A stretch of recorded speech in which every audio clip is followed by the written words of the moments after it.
mga buddy, kung naalala nyo itong bahay na ito na ating ni-repair na naubos na ang anay ng kanilang mga pamakuan ng yero. Ngayon, i-repair naman natin ang kanyang kisame. Kaya, samahan nyo ako sa aking paggawa. Tara na! Ito yung mga materialis na ating gagamitin para magawa natin ang kisame. Ito yung C-channel o carrying channel. Ito naman yung metal paring. At syempre, bumili na rin tayo ng ating W-clip. Ayan, ito. Yan. At sa paggagawa, hindi talaga mawawala yung mga gamit na to. Ito yung ating barina. Ito yung ating riveter. Ito naman yung ating cutter para sa ikakat natin ang metal paring. Ito naman yung ating bala. Yan, ili-layout ko na ngayon.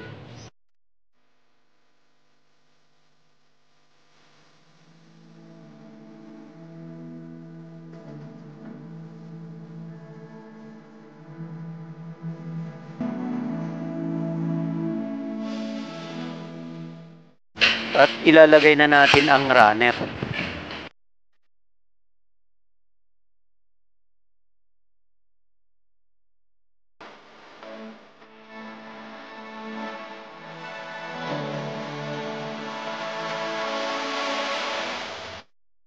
Nalagyan na natin ng runner paikot.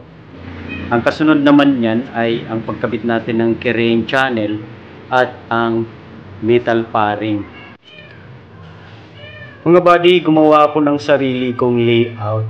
Mula dun sa dulo, sumukat lang ako dito ng 16 uli dito, hanggang 16 uli dito sa may pagitan ng plywood. Tapos, yan ang itsura niya. Diretso lang siya dito.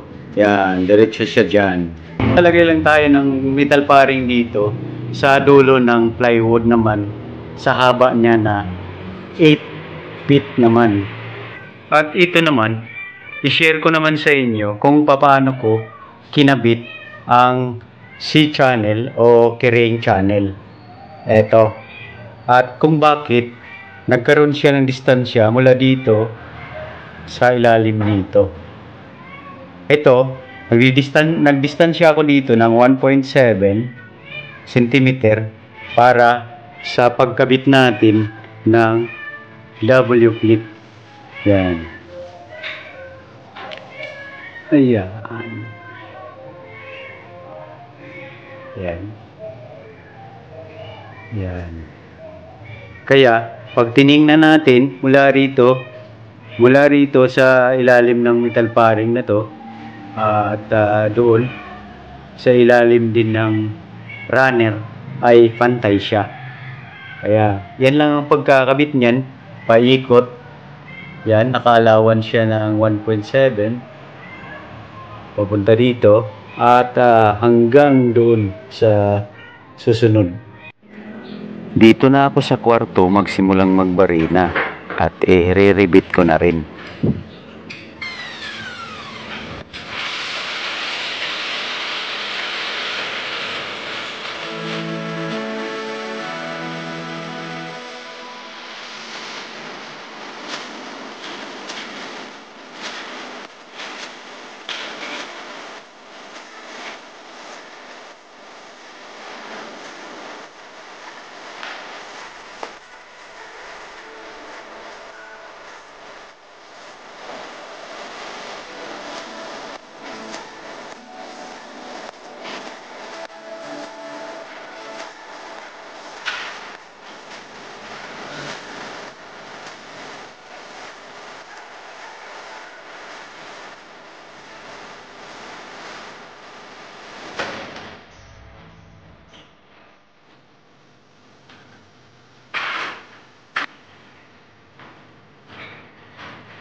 Dito naman ngayon tayo sa sala, magbabarina at magre-rebit.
Nakabit na natin ang metal paring at yan ang carrying channel. At ito naman ang W clip na ginagamit natin. Nagkabit na rin natin sila. Atin na rin siyang nai-rebit. Ayan. Ayan. Nagkabit na natin sila.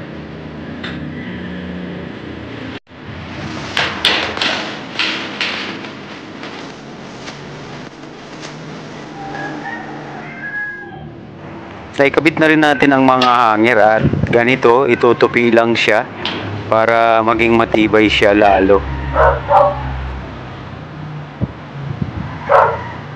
Yan. Atin lang siyang ipayakap sa C-channel.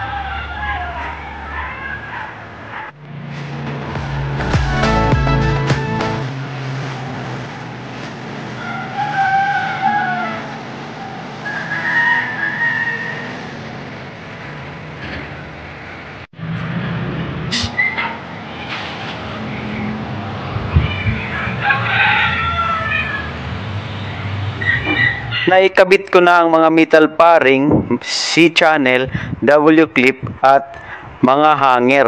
Nai-rebit na rin natin mula kwarto hanggang dito naman sa sala. Kaya ready na to para sa pagkabit naman ng Hardeflex. Ayan na mga buddy, sana nagustuhan nyo ang aking video at syempre huwag nyo kalimutan mag-like, comment down below, share at strike the notification bell para lagi kayong updated sa aking mga video at kung hindi ka pa nakapag-subscribe, subscribe na!